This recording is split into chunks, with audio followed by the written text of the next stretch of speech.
السلام علیکم ناظرین، آج میں نماز میں 12,000 چیزیں ہیں جس کا ذکر کر رہا ہوں، جو کہ ہر بھائی کو معلومات تو ہونی چاہیے۔ اس کی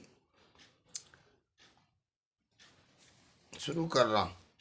صوفیہ کہتے ہیں کہ نماز میں 12,000 چیزیں ہیں جن کو حق تعالی شانہ نے 12 چیزوں میں منجم یعنی ملا دینا فرمایا ہے۔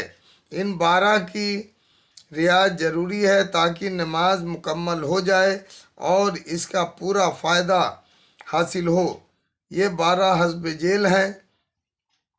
نمبر 1، علم۔ حضور صلی اللہ علیہ وسلم کا ارشاد ہے کہ علم کے ساتھ تھوڑا سا عمل بھی جہل یعنی ضروری کے حالات کے بہت سے عمل سے افضل ہیں۔ نمبر 2، وضو کرنا۔ نمبر 3، لباس۔ نمبر 4 میں وقت۔ نمبر 5 میں قبلے کی طرف رخ کرنا۔ نمبر 6 میں نیت کرنا۔ نمبر 7 میں تحریمہ۔ 8 میں نماز میں کھڑا ہونا۔ 9 میں قرآن شریف پڑھنا۔ 10 میں رکوع کرنا۔ 11 میں سجدہ کرنا۔ 12 میں اتحیات پڑھنا۔ اتحیات میں بیٹھنا اور ان سب کی تکمیل اخلاص کے ساتھ ہے۔ پھر ان 12 کے 3 جزو ہیں۔ اول، علم کے 3 جزو یہ ہیں کہ فرضوں اور سنتوں کو الگ الگ معلوم کریں۔ دوسرے، یہ معلوم کریں کہ وضو اور نماز میں کتنی چیزیں فرض ہیں، کتنی سنت ہیں۔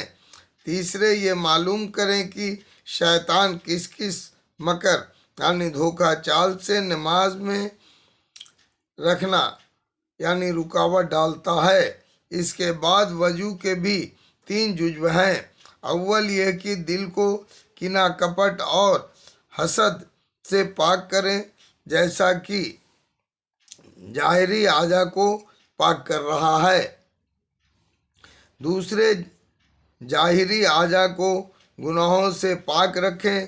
تیسرے، وضو کرنے میں نہ اسراف یعنی زیادتی کریں، نہ کوتاہی کریں۔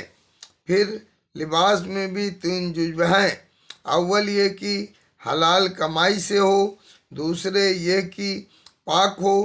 تیسرے، سنت کے موافق ہو کہ ٹخنے وغیرہ چھپے ہوئے نہ ہوں، تکبر اور بڑائی کے طور پر نہ پہنا ہو۔ پھر وقت میں بھی 3 چیزوں کا رعایت ضروری ہے۔ اول، یہ کہ دھوپ ستاروں وغیرہ کی خبرگیری رکھیں تاکہ اوقات صحیح معلوم ہو سکے، اور ہمارے زمانے میں اس کے قائم مقام گھڑی گھنٹے ہو گئے ہیں۔ دوسرے، اذان کی خبر رکھیں۔ تیسرے، دل سے ہر وقت نماز کے وقت کا خیال رکھیں، کبھی ایسا نہ ہو کہ وقت گزر جائے پتہ نہ چلے۔ پھر قبلے کی طرف منہ کرنے میں بھی 3 چیزوں کی رعایت رکھیں۔ اول، یہ کہ ظاہری بدن سے ادھر متوجہ ہوں۔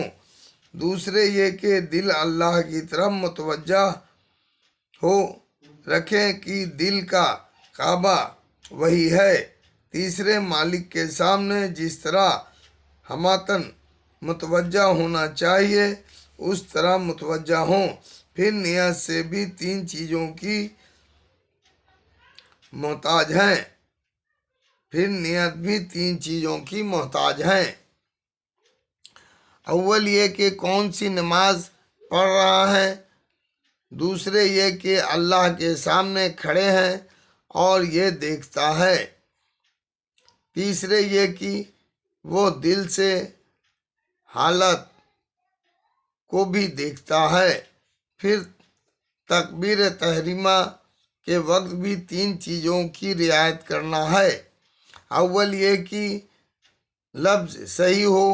دوسرے، ہاتھوں کو کانوں تک اٹھائیں، گویا اشارہ کرنے کے لیے کہ ساری چیزوں کو پیچھے پھینک دیا۔ تیسرے یہ کہ اللہ اکبر کہتے ہوئے اللہ کی بڑائی اور عظمت دل میں موجود ہو۔ پھر قیام یعنی کھڑے ہونے میں بھی تین چیزیں ہیں۔ اول یہ کہ نگاہ سجدے کی طرف رہے، دوسرے دل سے اللہ کے سامنے کھڑے ہونے کا خیال کریں، تیسرے کسی دوسرے طرف متوجہ نہ ہوں۔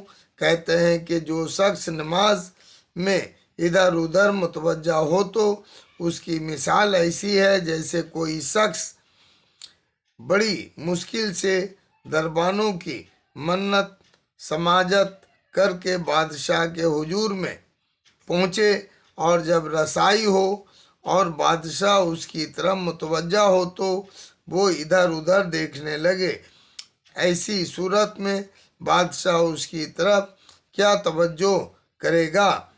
پھر قرات میں بھی تین چیزوں کی رعایت کریں۔ اول صحیح ترتیل سے یعنی ٹھہر ٹھہر کر پڑھیں، دوسرے اس کے معنی پر غور کریں، تیسرے جو پڑھیں اس پر عمل کریں۔ پھر رکوع میں بھی تین چیزیں ہیں۔ اول یہ کہ کمر کو رکوع میں بالکل سیدھا رکھیں، نہ نیچا کریں نہ اونچا۔ علماء نے لکھا ہے کہ سر اور کمر اور سرین تینوں چیزیں برابر رہیں۔ دوسرے ہاتھوں کی انگلیاں کھول کر چوڑی کر کے گھٹنوں پر رکھیں۔ تیسرے تسبیحات کو عظمت اور وقار سے پڑھیں۔ پھر سجدے میں بھی تین چیزوں کی رعایت کریں۔ اول یہ کہ دونوں ہاتھ سجدے میں کانوں کے برابر رہیں، دوسرے ہاتھ کی کہنیاں کھڑی رہیں، تیسرے تسبیحات کو عظمت سے پڑھیں۔ پھر بیٹھنے میں بھی تین چیزوں کی رعایت کریں۔ اول یہ کہ دایاں پاؤں کھڑا کریں اور بایاں پر بیٹھیں، دوسرے یہ کہ عظمت کے ساتھ معنی کی رعایت کر کے تشہد پڑھیں کہ اس میں حضور صلی اللہ علیہ وسلم پر سلام ہے، مومنین کے لیے دعا ہے۔ پھر فرشتوں پر اور دائیں بائیں جانب جو لوگ ہیں ان پر سلام کی نیت کریں۔ پھر اخلاص کے بھی تین جزو ہیں۔ اول یہ کہ اس نماز میں صرف اللہ کی خوشنودی مقصود ہو، دوسرے یہ سمجھیں کہ اللہ ہی کی توفیق سے یہ نماز ادا ہوئی، تیسرے اس پر ثواب کی امید رکھیں۔ اللہ اکبر۔